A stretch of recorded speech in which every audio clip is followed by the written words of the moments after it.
Bapak, Ibu, Saudara-saudari, putra dan putri Abraham, pada malam ini saya akan berbicara tentang Ishak, anak tunggal Abraham. Saya memilih tema berpikir kritis tentang sejarah Ishak, anak tunggal Abraham. Kita tahu pada minggu yang lalu saya berbicara tentang Abraham sebagai mitra Allah. Nah, untuk pada malam ini saya berbicara tentang Ishak, putra tunggalnya.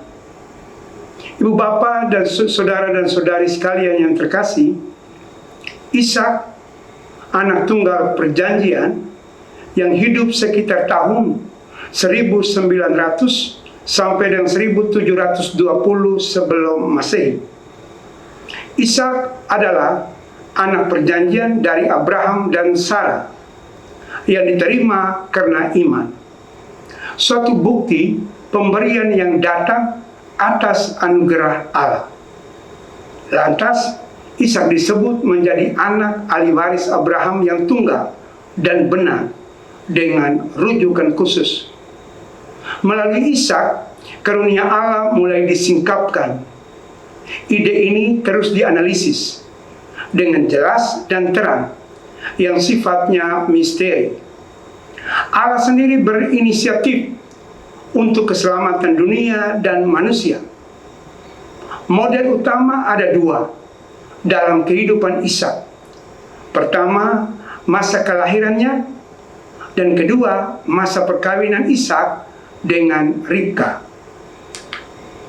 Pertama, waktu Ishak lahir, Abraham sudah berusia 100 tahun dan Sarah ibunya dalam umur 90 tahun.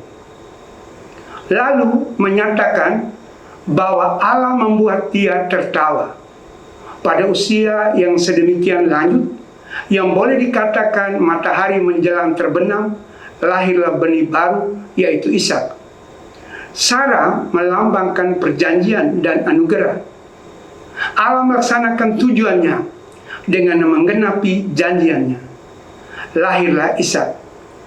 Sekalipun janji itu bagi manusia tidak mungkin digenapi, maka yang terjadi adalah proses integrasi di mana Allah turut mengambil bagian.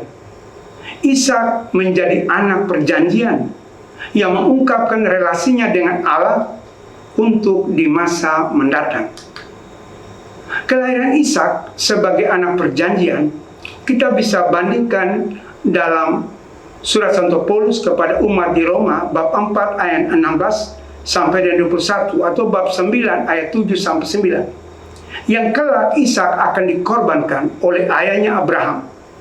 Nah, secara eksplisit ini tampaknya menjadi bentuk kesaksian Israel yang paling utama hingga sekarang ini. Ternyata ungkapan iman yang konkret kepada Allah ini dikedepankannya suatu masalah yang sangat mendesak ketika Abraham harus mengorbankan Ishak sebagai anak tunggalnya. Pada pesta penyapian, Ishak menjadi objek gelak tawa dan olok-olok dari pihak saudaranya Ismail. Di sini ada dua dunia, dua benih bertemu, dan keduanya harus dipisahkan. Karena itu, Hagar dan anaknya Ismail diusir dari rumah tangga Abraham.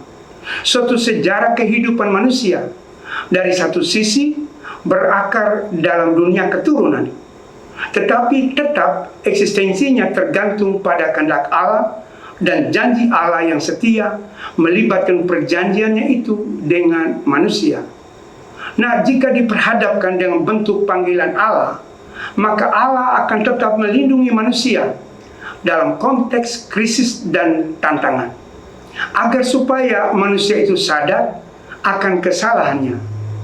Selanjutnya, Allah mencobai Abraham dengan jalan memerintahkan Abraham untuk membunuh anaknya Ishak. Dari segi kehidupan, ini merupakan satu pilihan berat bagi Abraham. Oleh karena menyangkut hubungan kebaikan pribadi Allah yang sudah lama tertanam kepada Abraham. Nah sekarang Allah pun memerintahkan Abraham, ambillah anakmu yang tunggal itu, yang engkau kasih, yakni Ishak, pergilah ke tanah Moria, dan persembahkanlah dia di sana sebagai korban bakaran pada salah satu gunung yang akan kukatakan kepadamu. Jadi bagaimanakah dengan Ishak menjadi benih yang dijanjikan untuk keturunan? Atau apa maksud Allah dengan perintahnya yang tidak dapat ditawar-tawar supaya mengorban Ishak? Tetapi Abraham tetap menanggapinya dengan tenang dan setia mematuhi perintah Allah. Lalu Abraham mulai mengambil kayu untuk korban bakaran itu dan memikulkannya ke atas bahu Ishak, anak tunggalnya. Sedang di tangan Abraham sendiri dibawanya api dan pisau. Kemudian Ishak dan ayahnya Abraham, keduanya mulai jalan bersama-sama. Abraham menyadari bahwa dirinya sedang berada di dalam kekuasaan Allah.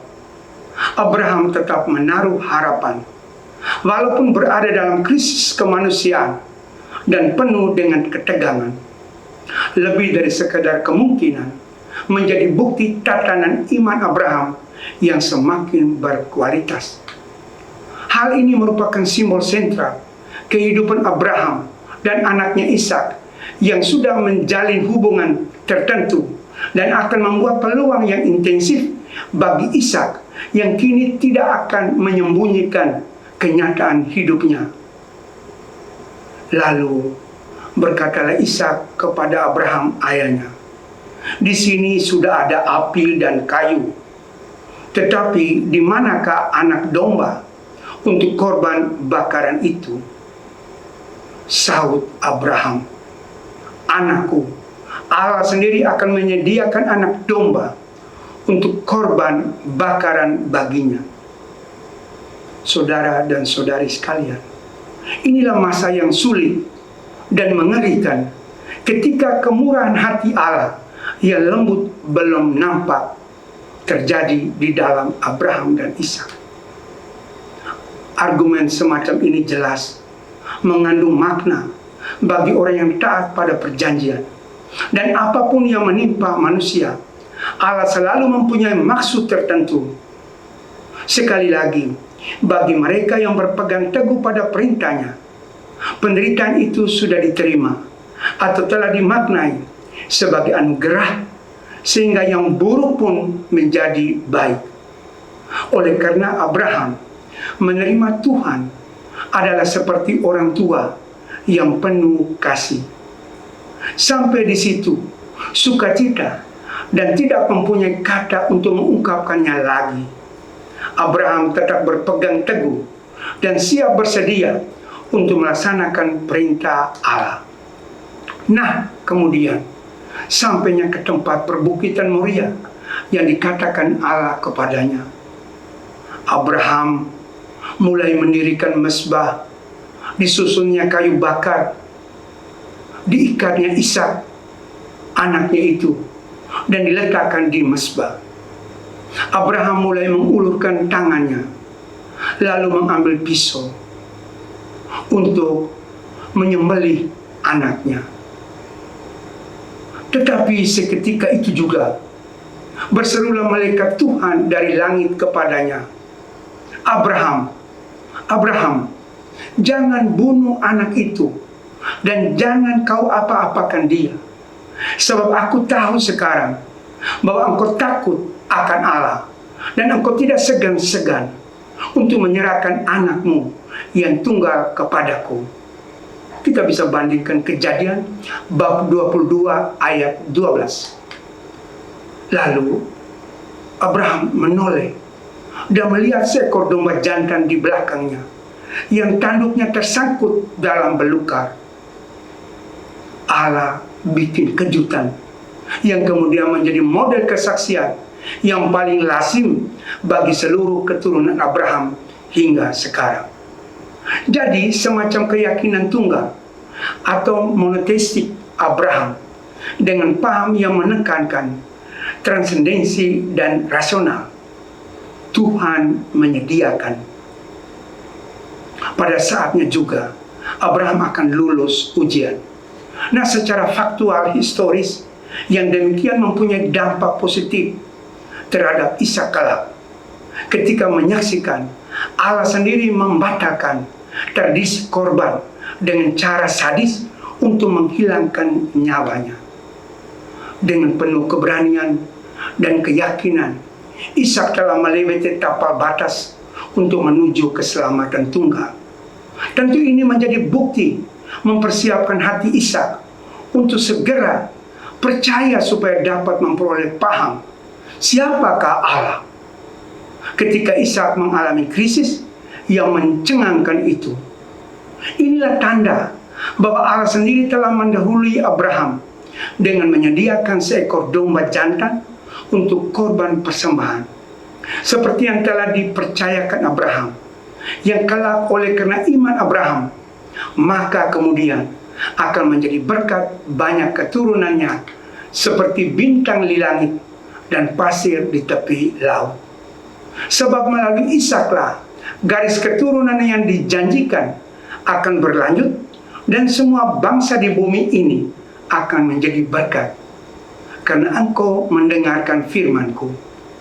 Dengan fakta tersebut sebenarnya diisyaratkan bahwa sudah diakui Ishak bahwa Allah itu sungguh ada. Jadi tidak ada lagi murka Allah yang mengecewakan dan membinasakan. Awalnya Abraham tinggal di Hebron, sedang Ishak putranya tinggal di Gerar, lalu pindah ke Berseba dan digambarkan sebagai orang yang kurang berdaya. Jadi Ishak digambarkan dalam perjanjian lama sebagai orang yang kurang berdaya. Nah, Abraham telah tua dan lanjut umurnya, serta diberkati Tuhan dalam segala hal.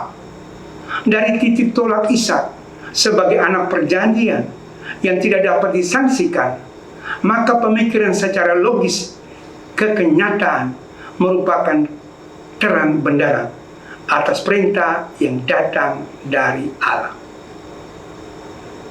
Hal yang kedua, arti penting dalam pembicaraan Ishak adalah kehidupan Ishak dalam perkawinan.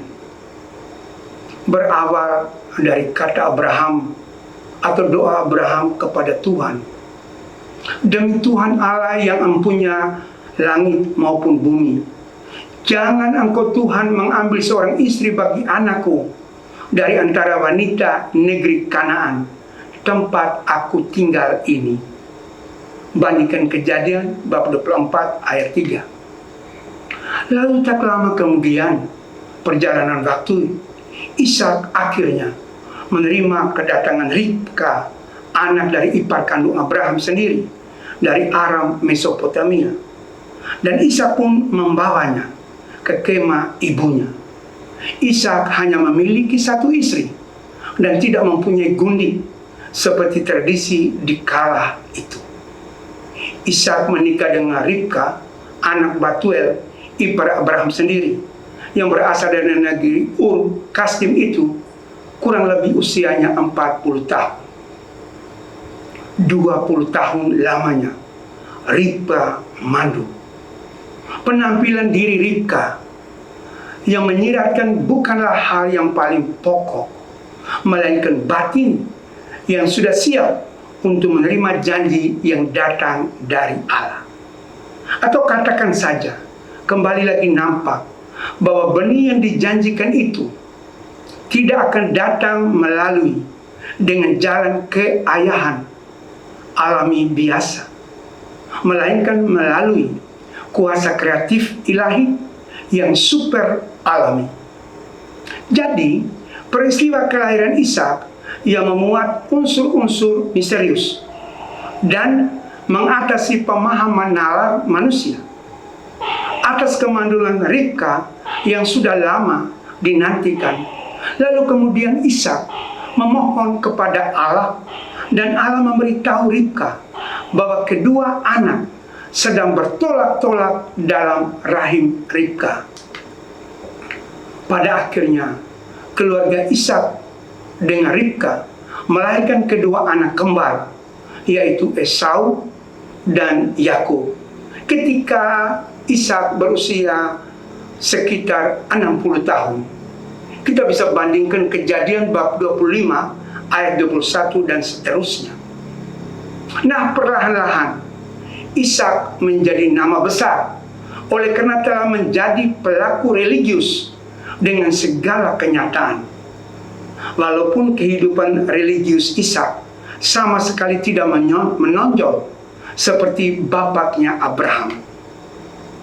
Kelak kedua anak dari Ishak ini akan mewakili kedua bangsa dan akan menempuh jalannya masing-masing, dan boleh dikatakan keduanya saling bermusuhan.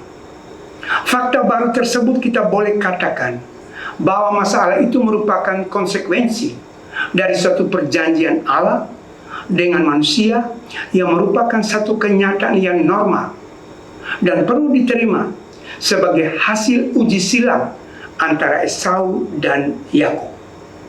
Solusinya, Ishak memohon sambil memahami kemahakuasaan Allah dalam melakukan perbuatan-perbuatan kasih. Esau melambangkan orang yang tidak dipilih Allah, sekalipun Esau menjadi anak kesayangan ayahnya Ishak dan pekerjaannya sebagai pemburu binatang. Tetapi keunggulan Yakub atas kakaknya Esau. Tetapi keunggulan Yakub atas kakaknya Esau sudah dikemukakan Allah sendiri kepada Ribka sebelum kedua anak itu lahir, di mana Yakub telah memegang tumit Esau kakaknya, sehingga Ribka selalu membela dan bekerja sama demi untuk kepentingan Yakub sampai mendapat hak ahli waris dari Ishak ayahnya. Esau mengawini seorang Basmat, putri Ismail, dan saudara Nabayot. Di samping kedua istri yang lain yang berasal dari tanah Kanaan, orang asli, yaitu Adad, anak Elon, orang Het, dan Oholibama, anak dari Ana, anak Sibel, orang Hewi. Jadi ada 3 istri Esau. Bamat, seorang Basmat, putri Ismail, dan saudari Nabayot itu dari saudara Nabayot, dan juga Adad, anak orang Elon, anak Elon, orang Het, dan juga Oholibama, anak Sibel, orang Hewi. Esau memiliki anak Elifas, anak dari Ada, Rehuel, anak dari Basmat, putri Ismail tadi, dan perkawinan Oholibama dengan Esau melahirkan Ana. Ana melahirkan Sibel, Sibel melahirkan 3 anak, Yeus, Yaelam, dan Korah. Kita bisa bandingkan 1 Tawarik bab 1 ayat 35. Esau menetap di pegunungan Edom, maka disebut sebagai bapak orang Edom. Dan tanah yang diduduki keturunan Esau adalah tanah Seir, Edom, yang dikenal sebagai tanah yang tidak subur. Kita bisa bandingkan Kejadian 30 ayat 3 atau Bilangan bab 24 ayat 18. Esau adalah anak sulung yang sangat dikasih oleh ayahnya Ishak. Sedangkan Yakub adalah anak yang sungguh dicintai Ribka, ibunya, yang juga melakukan kesalahan demi kehidupan anaknya Yakub. Hal tersebut karena ketika kedua anaknya masih di dalam kandungannya, Ribka, Tuhan telah mengasihi Yakub dan membenci Esau. Kita bisa lihat Maleakhi bab 1 ayat 2-3 atau Roma bab 9 ayat 13. Jadi Tuhan telah mengasihi Yakub dan membenci Esau. Namun Esau sendiri oleh karena kelaparan maka diberi sup merah untuk pengganti hak kesulungannya dan diberikannya kepada Yakub adiknya. Sering pertentangan terjadi antara Ishak dan Ribka. Oleh karena akibat ulah Yakub. Atas kejadian sama Ribka dan Yakub, maka Ishak mengucapkan pelimpahan kesinambungan berkat ke ayahnya itu diberikan kepada Yakub dan bukan kepada Esau. Nah, di sini amat jelas bahwa perhatian positif Allah kepada Yakub yang sudah memiliki jati diri dan reputasi sejak masih dari dalam kandungan ibunya. Pada akhirnya, sebelum meninggal, Ishak menyatakan bahwa berkat akan datang melalui Yakub. Kita bisa bandingkan Kejadian 28 ayat 4. Nah, setelah Ribka mati, Ishak memilih tinggal di Mamre. Jadi setelah Ribka, istri dari Ishak itu mati, maka Ishak sendiri memilih tinggal di Mamre, tempat dahulu di mana Allah pernah mengunjungi ayahnya Abraham dan ibunya Sarah. Dan kemudian pada usia 180 tahun, Ishak pun meninggal dan dikebumikan oleh anaknya Esau dan Yakub di Gua Makpelah, di tempat dikuburkan ayahnya Abraham dan ibunya Sarah. Disinilah kecondongan umum akan tertuju kepada Ishak yang memiliki sifat tidak ada keraguan apapun jikalau memang itu perintah yang datang dari Allah. Tentu Allah sendiri akan menjamin, asalkan saja setiap orang tetap selalu berpegang teguh pada janji yang menuju kebenaran. Kita pun ingat bahwa Tuhan itu kejam dan ternyata melewati ujian-ujian berat. Namun hasil penyelesaiannya pun penuh belas kasih dan maha penyayang. Nah, kesimpulan ini mau disampaikan kepada kita semua, bahwa semua gerakan pikiran baru tentang Ishak di waktu lampau dan untuk kita sekarang akan menjadi sebuah sejarah. Kenyataan menjadi nyata yang pada akhirnya diketahui oleh kita semua hingga pada hari ini. Ibu bapak, saudara dan saudari yang terkasih, untuk mengakhiri uraian singkat tentang Ishak, anak tunggal Abraham ini, maka kepada kita semua sebagai putra dan putri Ishak, saya menyapa kita sekalian dengan mengucapkan selamat tahun baru 2024. Salve.